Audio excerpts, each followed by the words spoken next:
मंत्री, लोकप्रिय नेता आदरणीय श्री बृजेंद्र प्रताप सिंह जी, हमारी लोकप्रिय सांसद बहन श्रीमती रीति पाठक जी, पार्टी के उपाध्यक्ष भाई कांतिदेव सिंह जी, रणबीर जी, राम सुमरन जी, प्रज्ञा जी, सिंगरौली के हमारे लोकप्रिय विधायक रामलल्लू बैस जी, धौनी के लोकप्रिय विधायक कुंवर सिंह जी, चितरंगी के लोकप्रिय विधायक अमर सिंह जी, देवसर के हमारे लोकप्रिय विधायक सुभाष रामचरित्र जी, राजन जी, विश्वामित्र जी, देवेश जी, गिरीश द्विवेदी जी, रामनिवास शाह जी, वीरेंद्र गोयल जी, प्रेमवती खैरवार जी, चंद्र प्रताप विश्वकर्मा जी, सभी साथी नेता पदाधिकारीगण, मेरी बहनों, मेरे भाइयों और मेरे बेटा बेटियों, दोनों हाथ जोड़ के शीश झुका के आप सबको प्रणाम करता हूं, आप सबको नमस्कार करता हूं। आज मुझे 2008 याद आ रहा है, जब पहली बार मुख्यमंत्री बन के मैं सिंगरौली आया था, तो सिंगरौली वालों ने मुझे कहा था कि सिंगरौली के साथ कभी न्याय नहीं हुआ कांग्रेस की सरकार में। सिंगरौली सारी योग्यताएं रखता है, इसलिए सिंगरौली को जिला बनाओ। और आपने जब मांग की थी तो मैंने कहा था, मैं आपको विश्वास दिलाता हूं कि सिंगरौली जिला बनेगा। और तब से सिंगरौली की विकास यात्रा प्रारंभ हुई। आज मैं विकास के काम नहीं गिनाऊंगा, लेकिन दिल पे हाथ रख के ईमानदारी से आज मुझे बताओ सिंगरौली में विकास के काम जो भारतीय जनता पार्टी की सरकार ने किए, कभी कांग्रेस ने किए थे क्या? ऐसे नहीं, जोर से बताओ, किए थे क्या? 1.25 साल उनकी सरकार आई थी, तब उनने एक पत्थर और कंकड़ लगाया था क्या? आज जो कुछ सिंगरौली में दिखाई दे रहा है वो भारतीय जनता पार्टी की सरकार की देन है। हमने कोई कसर नहीं छोड़ी। और आज भी जब आपने कहा पिछले दिनों क्या मेडिकल कॉलेज और चाहिए, तो अब 248 करोड़ रुपए का मेडिकल कॉलेज एजेंसी निर्माण का काम तेजी से प्रारंभ हो जाएगा। अब मेडिकल कॉलेज अपनी सिंगरौली में होगा। और मेडिकल कॉलेज का मतलब केवल मेडिकल कॉलेज नहीं है। मेडिकल कॉलेज के कारण आपको इलाज के लिए अब बाहर जाने की जरूरत नहीं पड़ेगी। गंभीर बीमारियों के इलाज भी सभी सिंगरौली की धरती पर संपन्न होंगे। एक बात और थी, ये बाद में लूंगा, चिंता मत करो यार, मामा ऐसे थोड़ी जाएगा। एक बात और थी, हमारे इतनी खदानें, इतनी माइनिंग, लेकिन काम जब हम कहते हैं कि यहां के बच्चों को दो, तो एक बात आती थी, स्किल्ड मैन पावर चाहिए, उसके लिए ट्रेंड लोग चाहिए। और सिंगरौली में उतने स्किल्ड बच्चे मिलते नहीं हैं। और इसलिए मेरे भांजे और भांजियों, अब जो माइनिंग कॉलेज खुलेगा, उस माइनिंग कॉलेज में पूरी ट्रेनिंग दे के अपने बच्चों को तैयार करेंगे, ताकि माइनिंग के क्षेत्र में रोजगार मिले तो सिंगरौली जिले के बेटा बेटी को मिले। लेकिन आज एक बात और कर रहा हूं, केवल माइनिंग नहीं, सिंगरौली ऊर्जा धानी भी है। सिंगरौली देश को बिजली देती है। और इसलिए सिंगरौली के नौजवानों, ये केवल माइनिंग कॉलेज नहीं होगा, सिंगरौली में हम ऊर्जा कॉलेज भी उसी में खोलेंगे, एनर्जी कॉलेज भी। और उसके कारण पावर प्लांटों में जितने स्किल्ड मैन पावर चाहिए, नौकरी के लिए जिस तरह की योग्यता चाहिए, वो योग्यता इस माइनिंग के साथ साथ एनर्जी कॉलेज में वो भी प्राप्त करेंगे पढ़ के मेरे बच्चे। तो चाहे माइनिंग का क्षेत्र हो और चाहे बिजली का क्षेत्र हो, हमारे बच्चे इतने ट्रेंड होंगे कि रोजगार मिलेगा तो हमारे बच्चों को मिलेगा, हमारे नौजवानों को मिलेगा। एक नहीं, मेरे बेटा बेटियों, अभी 1.25 लाख पदों पर भर्तियां सरकारी चालू है। ये सरकारी क्षेत्र में भी हम भर्ती कर रहे हैं रोजगार के लिए। प्राइवेट सेक्टर में भी अपने बच्चों को रोजगार मिले। और एक बात बताना चाहता हूं, अभी अभी इंदौर में ग्लोबल इन्वेस्टर समिट हुआ था। 14,42,550 करोड़ रुपए का निवेश आएगा और सिंगरौली में भी आएगा। 29 लाख रोजगार के अवसर पैदा होंगे। 29 लाख। देखो, देश आगे बढ़ रहा है प्रधानमंत्री जी के नेतृत्व में। एक वैभवशाली, गौरवशाली, संपन्न और समृद्ध भारत का निर्माण हमारे प्रधानमंत्री नरेंद्र मोदी जी के नेतृत्व में हो रहा है। आज कहते हुए गर्व है, एक जमाना था जब पिद्दी पिद्दी से देश में डराते थे और भारत कुछ नहीं कर पाता था। लेकिन रक्षा मंत्री राजनाथ सिंह भाई साहब बैठे, उन्होंने कह दिया, मोदी जी ने कह दिया, हमारी सेना हर संकट का मुकाबला करने के लिए तैयार है। हम अपनी तरफ से किसी को छेड़ेंगे नहीं, लेकिन किसी ने अगर हमें छेड़ा तो उसे हम छोड़ेंगे नहीं। और आपने देखा, चीन ने जुर्रत की थी भारत की सीमा में कदम रखने की, तो हमारे सैनिकों ने चीन के सैनिकों की गर्दन तोड़ के वापस चीन की सीमा में फेंक दिया। ये आज का भारत है। हम राजनाथ जी को हमेशा सुनते हैं, देश की सीमाओं की सुरक्षा के लिए फौजें सन्नद्ध है। और आज पूरी दुनिया जानती है कि वो जमाना चला गया। यूक्रेन का उदाहरण देख लो, यूक्रेन और रूस में लड़ाई हुई, हमारे बच्चे फंसे थे। अब हमारे बच्चे 30,000 कैसे बाहर निकले? तो केवल एक काम किया हमारे बच्चों ने, भारत का तिरंगा झंडा हाथ में थामा और निकल पड़े। तो रूस भी पीछे हट गया और यूक्रेन ने भी लड़ाई बंद कर दी। भारत के बच्चे तिरंगा हाथ में लेके बाहर निकल आए और भारत के पीछे बांग्लादेशी भी वापस आ गए। यह आज भारत का सामर्थ्य है, भारत की ताकत है। चारों तरफ हमारे देश का विकास हो रहा है। उस पर मैं विस्तार से नहीं कहना चाहता। जो जो वादे भारतीय जनता पार्टी की सरकार ने किए थे, जो हमारे पुराने संकल्प और सपने थे, आज पूरे हो रहे हैं। अयोध्या में भगवान श्री राम के भव्य मंदिर का निर्माण भी हो रहा है और उज्जैन में महाकाल महालोक भी बन रहा है। लेकिन आज जो मैं आया हूं, एक बहुत मानवीय कार्यक्रम के लिए आया हूं। आज सिंगरौली जिले में, अकेले सिंगरौली जिले में 25,500 गरीब बहनों और भाइयों को मैं आपको घटना सुनाता हूं। यह योजना बनी कैसे। मैं टीकमगढ़ जिले में, पृथ्वीपुर जिले में मैं दौरा कर रहा था निवाड़ी में, तो एक जगह बड़ी संख्या में जनता खड़ी थी। मैं जनता के पास पहुंचा, मैंने पूछा बात क्या है। तो उन्होंने कहा कि मामा रहने की जगह नहीं है रे। मैंने कहा रहने की जगह नहीं है तो रहते कहाँ हो? बोले रहते तो पिता के घर में, लेकिन वो घर है दादाजी के जमाने का। हमारे दादाजी 4 भाई, उनके 4-4 बेटे हो गए, फिर 4-4 बहुएं आ गई, उनके 4-4 हो गए, तो कुल मिला के इतने हो गए कि एक घर में बने ही नहीं रहे मामा।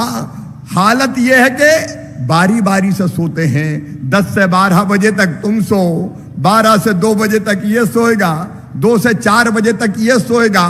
तो मुझे उन्होंने कहा ऐसी व्यवस्था कर दो कि हमें भी कहीं जमीन का टुकड़ा मिल जाए और वहां अपना घर बना कर रहने लगे। तभी मेरे दिमाग में तुरंत ये बात आई और उसी समय गाड़ी में चलते चलते हमने ये योजना बनाई।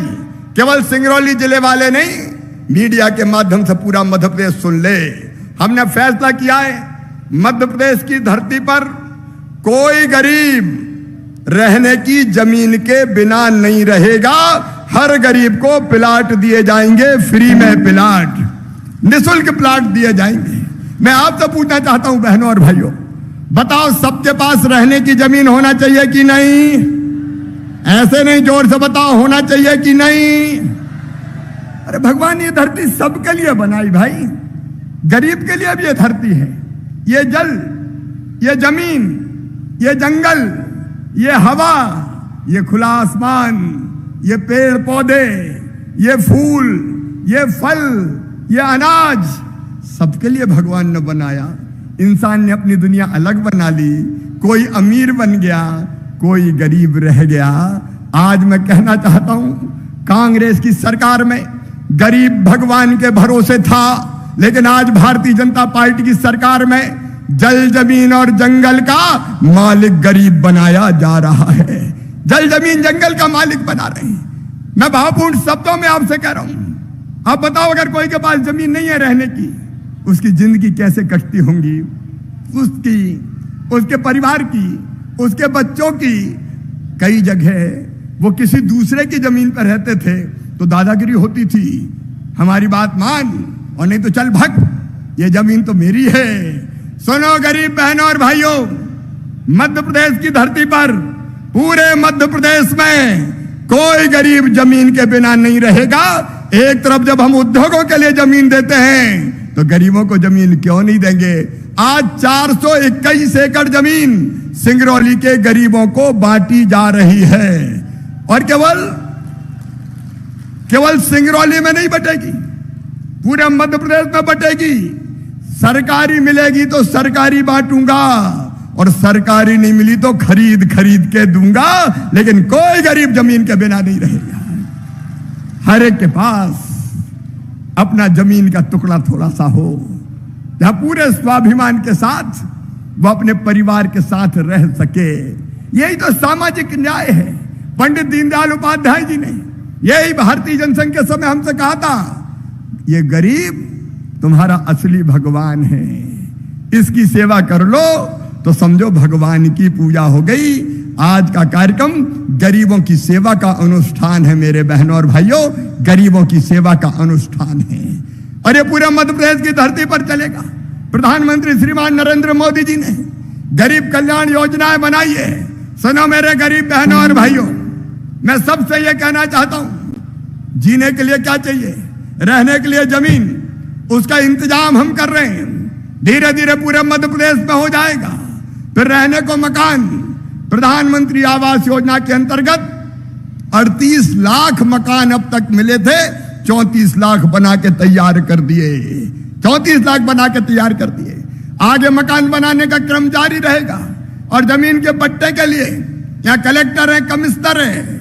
मैं कह रहा हूं, केवल ग्रामीण क्षेत्र में नहीं, शहरी क्षेत्र में भी अगर कोई गरीब रह गया हो, शहरी क्षेत्र में भी, तो उसको भी या तो हम पट्टा देंगे जमीन का या मल्टी स्टोरी बिल्डिंग बना के रहने के मकान की व्यवस्था करेंगे। कोई बिना छत के नहीं रहेगा। राशन हो गया प्रधानमंत्री गरीब कल्याण योजना का, मकान जमीन हो गई। और तीसरी चीज मैं कहना चाहता हूं, मुझे कहते हुए गर्व है, मध्य प्रदेश की धरती पर एक तरफ जब हम सीएम राज स्कूल खोल रहे हैं, आज सीएम राज स्कूल भी हमने खोले, आज फ्लाईओवर भी बन रहे हैं, आपने सुना में विस्तार में नहीं जा रहा। वहीं दूसरी तरफ चाहे गरीब हो चाहे मध्यम वर्गीय हो, आप ध्यान से सुन लेना मेरी बात, और किसी जाति और समाज का हो, वो एससी हो, वो एसटी हो, वो ओबीसी हो या वो सामान्य वर्ग का हो, मेरे बेटा बेटियों चिंता पढ़ाई की मत करना। क्योंकि जितने भी पढ़ने में तेज है मेरे बच्चे, मेधावी है मेरे बच्चे, उनकी फीस चाहे मेडिकल कॉलेज की हो, चाहे इंजीनियरिंग कॉलेज की हो, चाहे अन्य कॉलेज की हो। मैं जानता हूं अगर मेडिकल कॉलेज में एडमिशन हो गया और प्राइवेट में हो गया तो फीस कितनी होती है पता है? 8 लाख 10 लाख रुपया साल। तो बताओ गरीब हो, किसान हो, मध्यम वर्गीय हो, वो फीस भरवा सकता है क्या? अरे ऐसे नहीं, जोर से बताओ, भरवा सकता है क्या? तो उसकी फीस कौन भरवाएगा? अरे कौन भरवाएगा? तो उसकी फीस मम्मी पापा नहीं भरवाएंगे, मामा शिवराज सिंह चौहान भरवाएगा, भारतीय जनता पार्टी की सरकार भरवाएगी। और ये मैं केवल कह नहीं रहा, 2.5 लाख बच्चों की फीस भर रहे हैं भाई, मेडिकल कॉलेज की, इंजीनियरिंग कॉलेज की, आईआईटी की, आईआईएम की, और केवल देश में नहीं विदेशों में भी फीस भर रहे हैं। एक बच्चे की 64 लाख फीस हमने भरी है। जो प्रतिभा का धनी है और जिसके परिवार की आमदनी 8 लाख रुपए तक है, 8 लाख रुपए से ज्यादा अमीर होता है, मैं उसकी बात नहीं करता। 8 लाख रुपए तक की जिनकी फीस है, 8 लाख रुपए तक की जिनकी आय है, उनकी फीस भरी जाएगी। तो तुम तो पढ़ना रे भांजे भांजियों, चिंता की जरूरत नहीं है। तुम जानते हो 12वीं में अगर 75% नंबर लाएं तो मामा क्या दिलवाता है? क्या दिलवाता है? लैपटॉप दिलवाता है। तो 75% ले आओ, लैपटॉप ले जाओ, आगे बढ़ो, पढ़ाई की पूरी व्यवस्था हो जाए।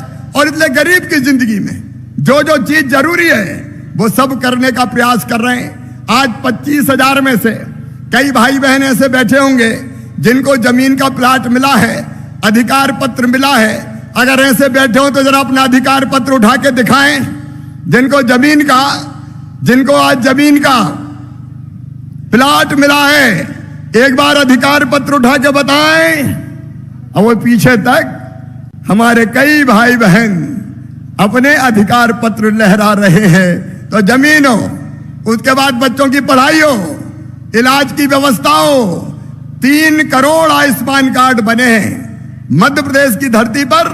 3 करोड़ आयुष्मान कार्ड, और गरीब का 5 लाख रुपए तक का इलाज केवल सरकारी नहीं, प्राइवेट अस्पताल में भी फ्री में करवा के दिया जाएगा। यह कार्यक्रम नहीं है, जनता की जिंदगी बदलने का अभियान है। लाडली लक्ष्मी योजना में लाडली लक्ष्मी 2 आ गई है, जिसमें बेटियां अगर कॉलेज में एडमिशन लेगी तो 12,500 रुपया, अगर वो डिग्री प्राप्त करेगी तो फिर 12,500 रुपया वो बेटियों को प्रदान किए जाएंगे।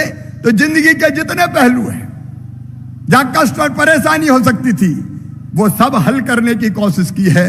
और एक और क्रांतिकारी काम किया है, वो और मैं सिंगरौली की जनता को बताना चाहता हूं। कांग्रेस चली गई, अंग्रेज तो चले गए, लेकिन कांग्रेस ने अंग्रेजी हमारे सिर पे लाद दी। उच्च शिक्षा कायम होगी, मेडिकल की, इंजीनियरिंग की कायम होगी, अंग्रेजी में होगी। अब मेरे बहनों और भाइयों बताओ, गरीब का और किसान का बेटा बेटी अंग्रेजी जानता है क्या? अरे जोर से बताओ, जानता है क्या? नहीं जानता। यह षड्यंत्र था कि अगर हिंदी में हो गई तो गरीब के बच्चे भी आगे बढ़ जाएंगे। अंग्रेजी लाद दो ताकि बड़े बड़े लोगों के बेटा बेटी बड़े पदों पर काबिज हों, और गरीब और किसान के बेटा बेटी, मध्यम वर्गीय के बेटा बेटी रह जाएं। यह षड्यंत्र था। अपनी मातृभाषा, अंग्रेजी कोई योग्यता का प्रमाण नहीं है। योग्यता किसी भी भाषा में हो सकती है, और इसलिए अंग्रेजी ना जानने के कारण हमारे कई बच्चे पीछे रह जाते थे। पिछले साल मेडिकल कॉलेज में एक बेटे का एडमिशन हुआ, साल भर में ही पढ़ाई छोड़ दी। मैंने कहा बात क्या है बेटा? बोले मामा अंग्रेजी में पढ़ाते हैं, मेरे तो पल्ले ही नहीं पड़ता क्या है, तो समझ में नहीं आता, तो मैं तो छोड़ के बाहर आ गया। सुनो मेरे बहनों और भाइयों, प्रधानमंत्री ने तय किया हमारी नई शिक्षा नीति में, और मध्य प्रदेश ने तय किया मध्य प्रदेश में कि मेडिकल कॉलेज की पढ़ाई हो, चाहे इंजीनियरिंग कॉलेज की पढ़ाई हो, जितने भी विषयों की पढ़ाई होगी मध्य प्रदेश की धरती में हिंदी में करवाई जाएगी। हिंदी में बोलो, होना चाहिए कि नहीं? हिंदी में। अब हिंदी में पढ़ेंगे तो धन्नू पन्ना कल्लू मन्ना, तेरे बेटा बेटी भी डॉक्टर बनेंगे रे। गरीब और किसान के बेटा बेटी भी आगे आएंगे, मध्यम वर्ग की बेटा बेटी भी आगे आएंगे। एक पूरा सामाजिक परिवर्तन जनता के पक्ष में हो, उसका अभियान भारतीय जनता पार्टी की सरकार ने मेरे बहनों और भाइयों चलाया है। हमारे किसान भाई में कांग्रेस झूठ बोलती रहती, कर्जा माफ, बेरोजगारी भत्ता, सिंगरौली के बेरोजगार नौजवानों, ये कमलनाथ फिर बड़ी बड़ी बात कर रहे हैं, रोजगार दे दूंगा, बेरोजगारी भत्ता दे दूंगा। 1.25 साल जब इनकी सरकार आई थी, किसी को बेरोजगारी भत्ता दिया क्या? एक ढेला नहीं दिया।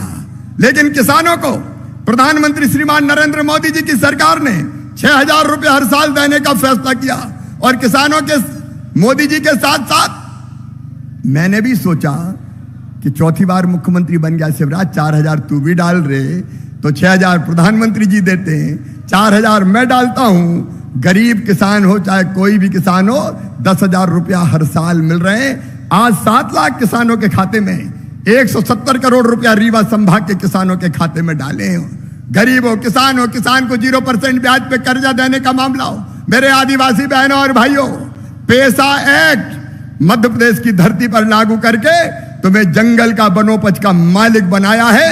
अब अगर ग्राम सभा चाहेगी तो तेंदुपत्ता जंगल विभाग वाले नहीं तोड़ेंगे, गरीब तोड़ेगा और वो ही बेचेगा।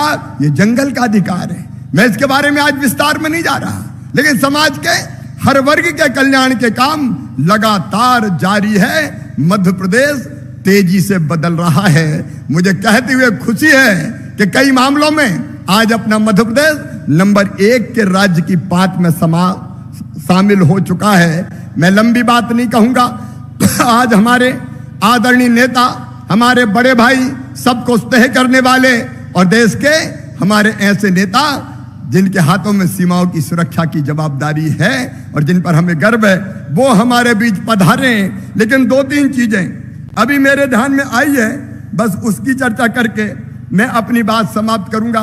एक मुझे बताया सांसद, विधायक और पदाधिकारियों ने कि धान की खरीदी में कुछ लोग छूट गए हैं और पोर्टल बंद हो गया, इसलिए अगर कोई किसान रह गया हो तो उसकी धान की खरीदी हो जाए। अब ये पोर्टल कोई ब्रह्मा जी ने थोड़ी बनाया है यार, बंद हो गया तो खोल देंगे, उसमें कौन सी बड़ी बात है। तो जायज और जनाइन, अगर कोई रह गया है तो वो चिंता ना करे। हम अगर किसान का जायज रह गया है तो उसके लिए पोर्टल भी मैं चर्चा और बातचीत करूंगा ताकि जायज खरीदी हो जाए, कि और की नहीं, किसान की खरीदी हो जाए। मेरे बहनों और भाइयों, एक बैगा विकास प्राधिकरण की तरफ से यह डिमांड आई है कि बड़ी संख्या में बैगा भाई बहन हैं, उनको कई इलाकों में 1000 रुपया महीना भाई साहब हम देते हैं बैगा बहनों को, भारिया शहरिया बहनों को। तो यहाँ के बैगा छूट गए हैं तो 1000 रुपया महीना सभी बैगा बहनों को दिए जाएंगे हर महीना, ताकि उनकी जिंदगी की गाड़ी ठीक ढंग से चल सके। और एक मैं ये जरूर कहूंगा कि सीधी सिंगरौली रोड हम तकलीफ में हैं। एक ठेकेदार ने काम शुरू किया, नेशनल हाईवे बना रहा है, उसको जब ठीक काम नहीं किया तो उसका ठेका निरस्त कर दिया था। दूसरा बना रहा है, उसको भी टाइट किया जाएगा ताकि वो रोड ठीक गति से पूरा हो सके। आज मैं इतनी बड़ी संख्या में आप सब आए, मैं आप सबका हृदय से स्वागत करता हूं, इस विश्वास के साथ कि विकास की दौड़ में सिंगरौली पीछे नहीं रहेगा। ये ऊर्जाधानी मध्य प्रदेश के विकास का इंजन होगा और जल्दी सिंगरौली रीवा जबलपुर औद्योगिक कॉरिडोर भी हम बनाएंगे ताकि रोजगार के और अवसर यहां बढ़ सके। एक बार फिर आप सबका स्वागत करते हुए और फिर आपसे केवल एक अपील करते हुए कि यह काम सरकार कर रही है, लेकिन आपका सहयोग भी तो चाहिए। आप सबका सहयोग चाहिए। सरकार और समाज मिलकर इकट्ठा हो जाए तो हम तेज गति से आगे बढ़ सकते हैं। बोलिए, सबका सहयोग मिलेगा, जोर से मिलेगा। तो मेरे साथ दोनों हाथ ऊपर उठा के, दोनों मुट्ठी बांध के, भारत माता की जय बोल के ये संकल्प लें कि हम सरकार के साथ चलेंगे, मामा के साथ चलेंगे, विकास के कामों में भी सहयोग देंगे और जन कल्याण के कामों में भी सहयोग देंगे। बोलिए, भारत माता की, भारत माता की, भारत माता की। और अब मैं बिना किसी विलंब के अपने नेता, भारत के रक्षा मंत्री श्रीमान राजनाथ सिंह जी से निवेदन करता हूं कि जोरदार तालियां बजा के आप उन्हें बुलाइए। माननीय राजनाथ सिंह जी भाई साहब, आपका स्वागत है, आपका अभिनंदन है। आइए, हमें संबोधित कीजिए।